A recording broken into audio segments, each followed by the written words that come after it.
Hi class, how are you? Good morning. Como vocês estão? Eu espero que vocês estejam bem. Vamos dar início aqui à nossa aula de sábado, né? Sábado letivo hoje.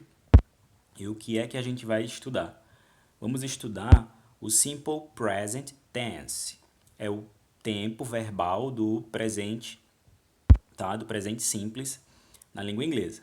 O Simple Present Tense é um dos tempos verbais da língua inglesa. Vejamos como ele é usado. Veja, assim como existe o futuro e o passado, existe o tempo do presente, tá? Vocês conhecem na língua portuguesa assim. E no inglês a gente tem esse tempo verbal, que é ações do presente. Que o simple present, ele descreve ações habituais nas quais é comum o emprego de alguns advérbios e locuções adverbiais que indicam frequência, tais como, olha aqui destacado, ó, always, sometimes, usually, often e every day. Coloquei esses advérbios aqui porque eles são bastante comuns quando você fala de ações do simple present, né? É comum você ver esses advérbios aqui. Vamos ver os exemplos que fica melhor. Olha só, se eu digo My brother always forgets my birthday. My brother always forgets my birthday. Meu irmão sempre se esquece do meu aniversário. Essa oração, ela está no passado? Não. Está no futuro? Não. Está em que tempo verbal? No presente, no simple present. E olha como diz aqui, ó, descreve ações habituais nas quais é comum o emprego. Veja, ações habituais. Olha o que diz esta oração. Meu irmão sempre se esquece do meu aniversário. Ou seja, é algo comum, não é algo que costuma acontecer. O meu irmão, ele sempre esquece do meu aniversário. E olha o verbo, ó, forget. To forget é o verbo esquecer. E como ele está conjugado aqui no presente, meu irmão sempre esquece meu aniversário. E olha o advérbio always, não é? Sempre. Indica sempre. Tem a tradução aqui entre parênteses. Olha essa outra oração. They eat rice and beans every day. Eles ou elas, né, comem arroz e feijão todos os dias. Olha o verbo eat, to eat, que é comer. E como a frase está no presente, não é? Eles ou elas comem arroz e feijão todos os dias. E mais uma vez, é uma ação habitual, não é? Algo que acontece no dia a dia. Por isso eu utilizo o simple present. Olha outra situação em que ele é usado, esse tempo verbal, quando ele indica fatos reais e imutáveis. Por exemplo, birds sing, dogs bark, children play and time goes by. Os pássaros cantam, os cães ladram, as crianças brincam e o tempo passa. Olha os verbos, ó. Sing, cantar, bark, latir, play, brincar, and goes, to go é o verbo ir, né? Mas aí nesse sentido de time goes by é de o tempo passa. Todos esses verbos eles estão no presente, não estão nem no passado nem no futuro, eles estão no presente. E esta oração aí ela está indicando fatos reais, né? E imutáveis que não mudam. Olha essa outra oração aqui. In Brazil, spring begins in September and ends in December. No Brasil, a primavera começa em setembro e termina em dezembro. Isso é uma verdade, né? Um fato que não muda. Então, mais uma vez, é o simple present que eu estou utilizando. Vejamos aqui, ó, algumas observações. Observação 1. Quando o sujeito de uma oração afirmativa estiver na terceira pessoa do singular, com os sujeitos, não é? He, she ou it. Lembra que estudamos o verbo to be? O I am, you are, he is, she is, it is. Lembram dos pronomes? Quando for o caso de utilizar os pronomes he, she ou it, esses três que estão aqui entre parênteses, em orações afirmativas do simple present, você tem que acrescentar, a regra geral é que você acrescenta o S no final do verbo. Olha a oração, ó. Martha works too much. O verbo é to work, no infinitivo, não é? Trabalhar. É assim que você encontra o verbo no dicionário. Por exemplo, né? Work, sem conjugação. Martha works too much. Marta trabalha muito. E Marta aqui é o sujeito, não é? Que equivale ao pronome she, ela. Porque na oração, nem sempre você vai ver um pronome I, you, he, she, it, we, you, they. Nem sempre você tem esses pronomes. Você pode ter outros nomes equivalentes a estes pronomes, não é? A gente já viu isso quando estudamos o verbo to be. Então, a regra geral é que nos verbos, quando conjugados na terceira pessoa do singular, he, she, it, você acrescenta um S ao verbo nas orações afirmativas. A observação 2. Nos verbos terminados em Y, precedido por consoante, elimine o Y e acrescente IES. Olha só essa oração aqui, ó. David worries about me. David se preocupa comigo. Olha como é o verbo worry. To worry, preocupar-se, não é? Olha como ele termina. Consoante e Y. Então, qual é a regra? Você não vai colocar o S, como diz a observação 1. Você vai acrescentar IES, retirando o Y, a letra Y, não é? E fica worries. David worries about me. E quem é o sujeito? É o David, que equivale a qual pronome? O he. Observação 3. Nos verbos terminados em CH, SH, SS, X, Z e O, acrescente ES. Olha o exemplo. Anna teaches history. E o verbo é to teach. Ensinar. Olha como ele acaba, ó. CH. Então, eu vou acrescentar o quê? ES no final dele, ó. Ana, que é o sujeito, que equivale ao pronome she, fica com essa conjugação aí do verbo, ó. Teach history. Observação 4. Os pronomes indefinidos, como somebody, nobody, everybody, nothing, everything, também pedem o verbo na terceira pessoa do singular. Olha a tradução aqui desses pronomes entre parênteses, tá, gente? O que é que está dizendo aqui essa observação 4?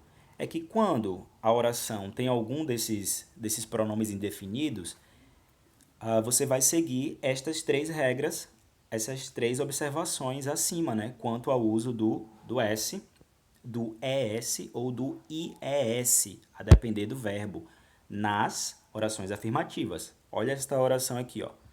Nothing interests me. Interests. Veja que tem o S no final, não é?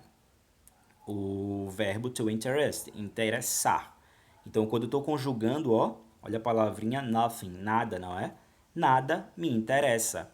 Eu acrescentei o S no final do verbo. Everybody goes to school. Todos vão à escola. Olha o verbo ir, to go, quando conjugado com aqui a palavra, o pronome definido everybody, você acrescentou o quê? ES no final dele, não é? Porque ele acaba em O, como diz aqui a observação 3. Olha a última oração. Nobody worries about me. Ninguém se preocupa comigo. Novamente o verbo to worry, não é? Preocupar-se, você acrescentou o quê? IES, porque olha como ele termina aqui em cima. Worry, com Y, precedido por consoante. No caso, a consoante R. Você retira o Y e acrescenta IES. Então, são alguns exemplos aqui, tá? Para vocês memorizarem estas 4 observações. Todas elas, preste atenção, pay attention. Todas estas 4 observações, elas dizem respeito ao modo afirmativo das orações no presente simples, tá? No simple present.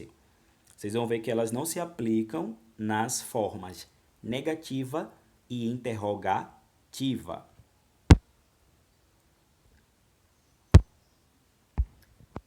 Vamos ver como é que fica as orações na frase na forma negativa.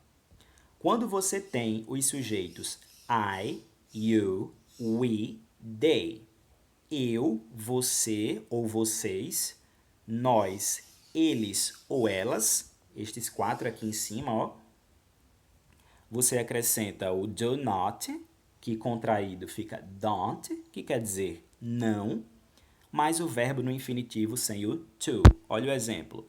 We don't eat meat. We don't eat meat. Nós não comemos carne. Se esta frase tivesse no modo afirmativo, só é você retirar o don't, ó. We eat meat. Nós comemos carne. Mas você colocou o que aí, ó? O não. A palavrinha não, dessa maneira aí, ó. Don't. We don't eat meat. Nós não comemos carne. E quando você tem os pronomes he, she ou it, você vai acrescentar ó, o doesn't. Doesn't, ok? Que é o does not. As duas palavrinhas juntas, né? Aí na contração fica doesn't. Mais o verbo no infinitivo sem o to. Esse verbo no infinitivo sem o to é o verbo principal, tá, gente? Aqui o único verbo, na verdade, na oração. We don't eat. Eat é o verbo comer, não é?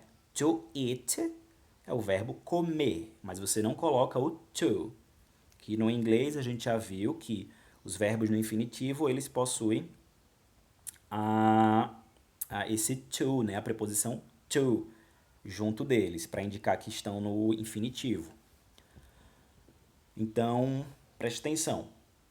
Quando eu tenho he, she ou it, eu vou acrescentar o doesn't. Olha a oração. She doesn't eat meat. A mesma de cima, tá? She doesn't eat meat.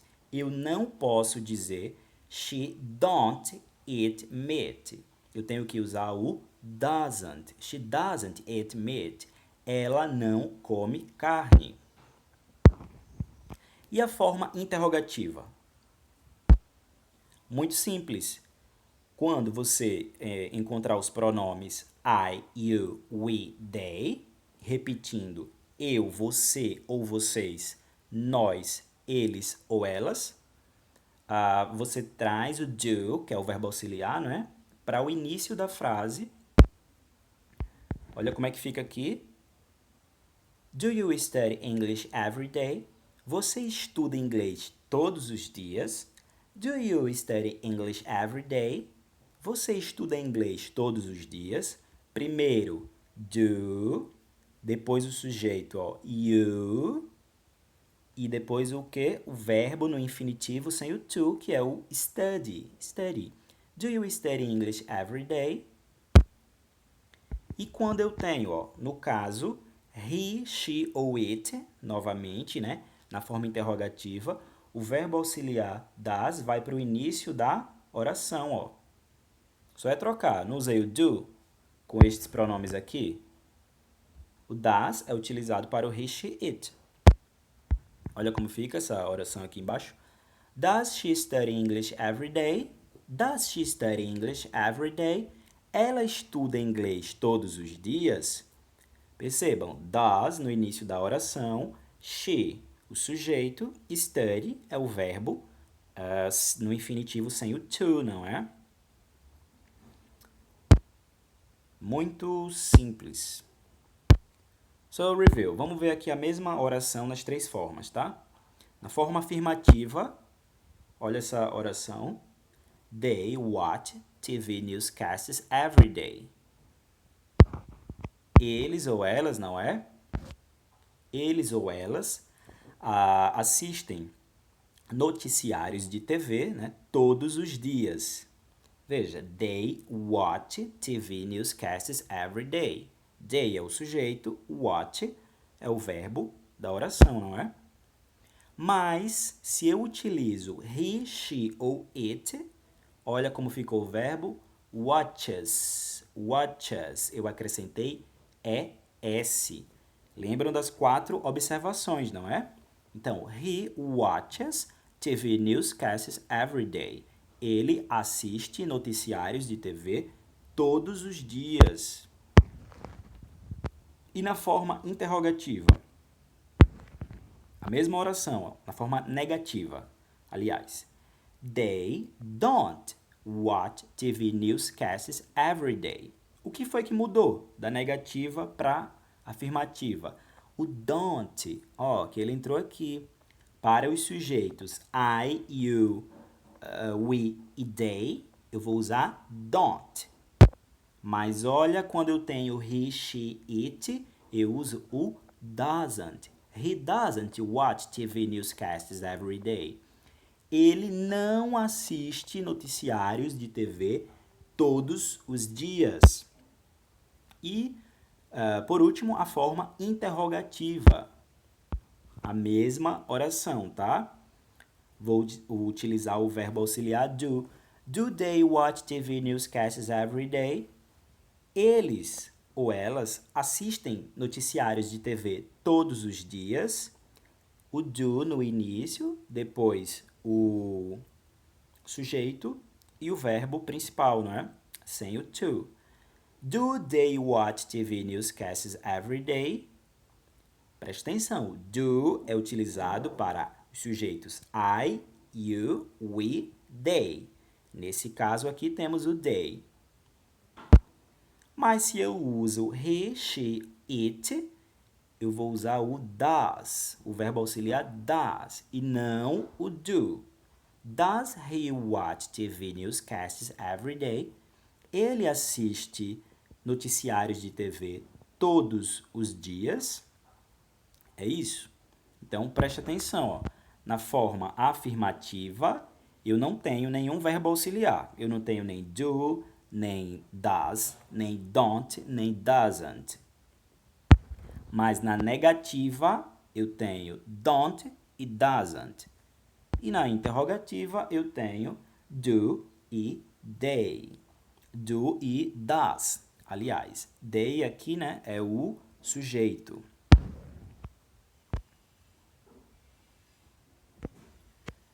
E vamos ver aqui rapidamente, tá? Que também é o vocabulário da terceira unidade do livro didático de vocês. Alguns pets, some pets, ok? Alguns animais de estimação. Um vocabulário bastante simples, tá? Repeat with me.